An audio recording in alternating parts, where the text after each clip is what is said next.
Hello दोस्तों, नमस्कार। कैसे हो आप सभी लोग। तो मेरे चैनल पे सभी का स्वागत है। तो आज का हमारा ये सवाल है इंटरव्यू में पूछे जाने वाला, क्या अगर हमारे पास सिंगल फेज है और थ्री फेज की मोटर है तो क्या हम उसको सिंगल फेज से चला सकते हैं कि नहीं चला सकते, उसी के ऊपर क्वेश्चन है।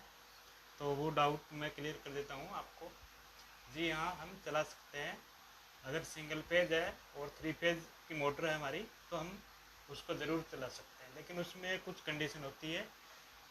वो उसके लिए अलग अलग हमें प्रयोग करना पड़ेगा। जैसे कैपेसिटर हम यूज कर रहे हैं या वीएफडी। अगर मान लो हम वीएफडी चला रहे हैं वीएफडी के थ्रू तो कोई दिक्कत नहीं होगी। तो वो एक रेटिंग के हिसाब से आती है। जैसे सिंगल फेज से थ्री फेज कैसे मिलता है उस तरीके से वीएफडी डिज़ाइन की होती है। अगर हमारे पास वीएफडी नहीं है फिर भी हमें मोटर चलाना है तो हम कैपेसिटर से भी मोटर चला सकते हैं। हम कैपेसिटर से हम डायरेक्ट ऐसे नहीं चला सकते हैं। जैसे हमारा फेज में कितना वोल्टेज है उसके अकॉर्डिंग हमें कैपेसिटर को सेलेक्ट करना पड़ेगा।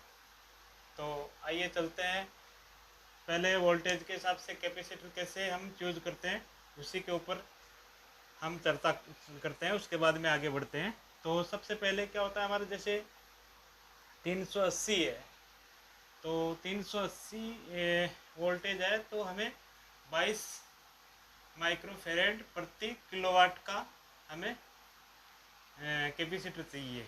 अगर हमारा वोल्टेज 220 है तो हमें 70 माइक्रोफेरेड प्रति किलोवाट का कैपेसिटर चाहिए। इस तरीके से हमें सिलेक्शन करना पड़ेगा। जैसे हमारा सवाल ये रहेगा, क्या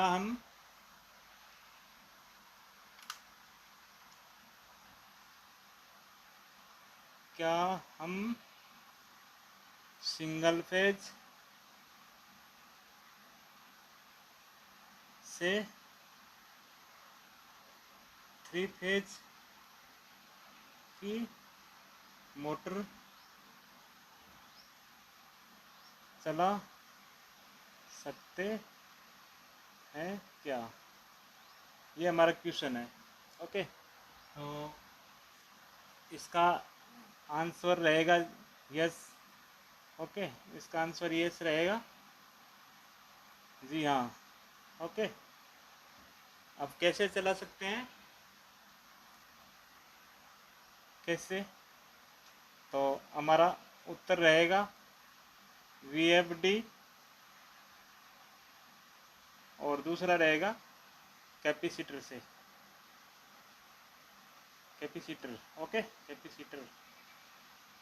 कैपेसिटर का सिंबल ये होता है, आपको पता है, आपने पढ़ा भी होगा 10th क्लास में, 12th में, ऐसा कैपेसिटर का ये सिंबल रहता है। अब जैसे हमारा सिंगल फेज है,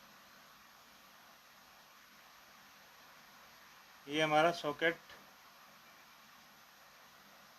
और ये इस साइड में हमारा न्यूट्रल होता है।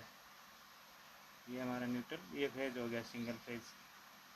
ओके, और ये हमारा कैपेसिटर हो गया। यहाँ पे ये कैपेसिटर इस तरीके से होता है, आपने देखा होगा इधर। तो इस तरीके से ये हमारा कनेक्शन रहता है इसका कैपेसिटर का, और ये हमारी मोटर हो गई है। ये हमारी मोटर हो गई है, और यहाँ पे इसका टर्मिनल दिया रहता है। तो ये थ्री फेस मोटर है। ये आर हो गया, ये वाई हो गया, ये वी हो गया, ये न्यूट्रल हो गया, ये फेज हो गया। ओके, ये R why we, L1 L2 L3। Okay, इस तरीके से हम कनेक्शन कर सकते हैं इसका। लेकिन हमें कैपेसिटर का सिलेक्शन करना है तो कैसे, कैपेसिटर सिलेक्शन 380 वोल्टेज आ रहा है तो हमें 22 माइक्रो फेरेड प्रति किलोवाट के हिसाब से चाहिए। अगर 220 वोल्टेज है हमारा सिंगल फेज तो सिंगल फेज में 220 ही होता है, 220 से 230, तो हमें 70 माइक्रोफेरेड प्रति किलोवाट का इस तरीके से हमें चूज करना है। और अगर हमारा वोल्टेज और जैसे हमारा वोल्टेज हो 110 वोल्टेज हो, 320 से 110 हो, तो हमें इसका सिलेक्शन रहेगा ये रहेगा 100 खुद से हमारा मतलब 240 के लगभग रहेगा, 240 माइक्रोफेरेड ओके प्रति किलोवाट। इस तरीके से ये हमारा पूरा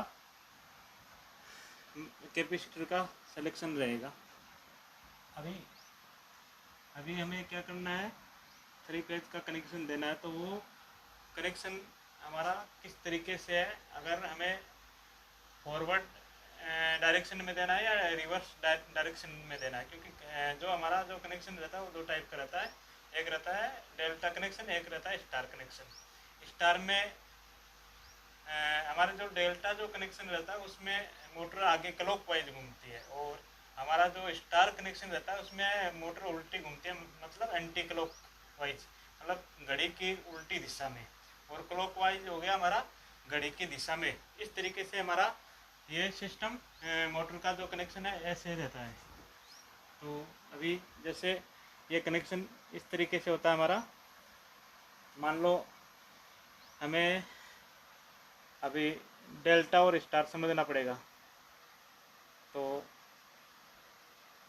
ये हमारा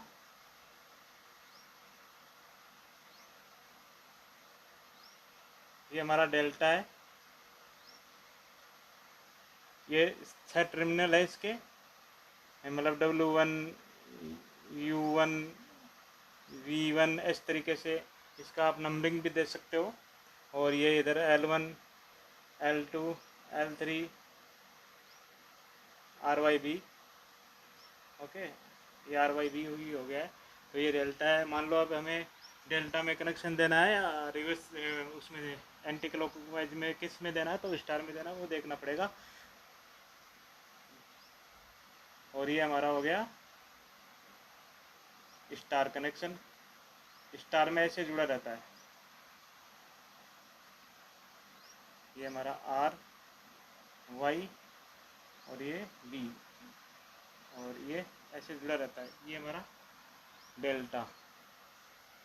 डेल्टा ये हमारा डेल्टा हो गया ओके।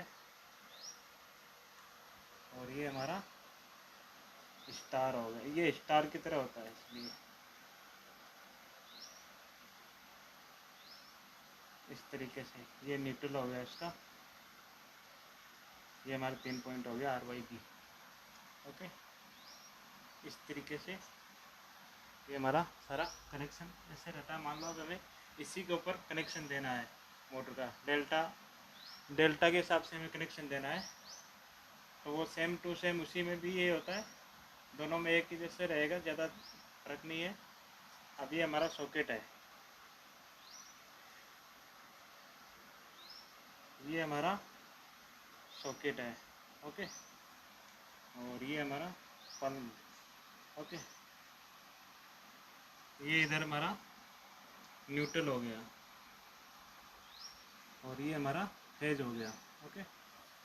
और यहाँ पे हमने ले लिया कैपेसिटर हमारी ज़रूरत के अनुसार, जैसे हमारी रिक्वायरमेंट है वैसे ये हमारा कैपेसिटर हो गया। अभी हम कनेक्शन कैसे करेंगे, अब इसको हम मान लिए न्यूट्रल ओके। तो ये हमारा न्यूट्रल डायरेक्ट इसमें कनेक्ट हो गया ओके। उसके बाद में रहे ये 2 पॉइंट, इसमें से एक हम इसमें जोड़ दिया कैपेसिटर के, कोई भी एक, और एक हम इसमें जोड़ दिया ओके।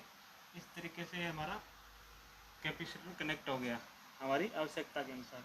अब इसका जो हमारा जो फेज है वो दोनों में से एक में किसी में भी आप जोड़ सकते हो। थोड़ा मैं मिटा के अच्छा सा कर देता हूँ। ये थोड़ा साफ नहीं है, समझ में नहीं आ रहा आपको। तो मान लीजिए हमने इधर से ये न्यूट्रल ले लिया है। ओके, ये हमारा न्यूट्रल हो गया और ये हमारा फेज हो गया। ये फेज भी हम इधर से ही दर्शा देते हैं। और ये जैसा कि मैंने आपको बताया किधर भी आप इसको इस तरीके से, ये पूरा हमारा सर्किट हो गया है और ये हमारे 2 टर्मिनल कैपेसिटर से जुड़ गया है। इस तरीके से हम सिंगल फेज से एक मोटर को कनेक्शन दे सकते हैं। ओके, और इसका और भी वीडियो मैं बना रहा हूँ तो आपको डिटेल में बताऊँगा। Thank you. और ये जो टर्मिनल है ये हमारी मोटर में मिलेगा अपने को। जैसा कि आप देखते भी होंगे मोटर में इस तरीके से ये हमारी मोटर रहती है, इस तरीके से मोटर रहती है हमारी 3 फेज की। और यहाँ पे ऐसे ये टर्मिनल इस तरीके से दिया होता है। अब जैसे हमें कनेक्शन किस तरीके से करना है, डेल्टा में करना है तो इस तरीके से करना है, स्टार में करना है तो ये कनेक्ट हो जाएगा, ये ओपन हो जाएगा। तो ये जो 6 टर्मिनल है ये हमारी मोटर में मिलेगा। तो फिर ये कनेक्शन इस तरीके से हम कर सकते हैं। उसमें और भी जैसे हमारे 3 फेज में जैसे मोटर चलती है उस तरीके से बिल्कुल नहीं चलेगी। और मोटर का जो स्टार्टिंग जो टॉर्क रहता है, टार्क रहता है, वो 25 से 30% रहेगा। और जैसे हमारी 10 किलोवाट की मोटर है, 10 किलोवाट की, जैसे मोटर हमारी 10 किलोवाट की है तो हमें 7 किलोवाट की ही कैपेसिटी मिलेगी। उसमें 10 किलोवाट की है तो वो 10 किलोवाट की तरीके से काम नहीं कर पाएगी, 7 किलोवाट की तरह ही काम करेगी। 70 से 80% ही वर्किंग करता है सिंगल पेज, क्योंकि हमारा जो कैपेसिटर है वो उसको 3 पेज नहीं बनाता है, वो ओनली उसको हमारा जो फेज है उसको स्प्लिटली कर देता है, इसलिए उसका यूज़ किया जाता है। बाकी अगर वीएफडी होती है तो उसमें कुछ सर्किट रहते हैं, तो जो सर्किट रेक्टिफायर हो गया, इन्वर्टर सर्किट हो गया, तो रेक्टिफायर का काम होता है डीसी को एसी को डीसी में चेंज करना है, और फिर जो इन्वर्टर होता है वो डीसी को एसी में चेंज करता है। इस तरीके से वो सर्किट में फिर बदलाव रहता है उसके में।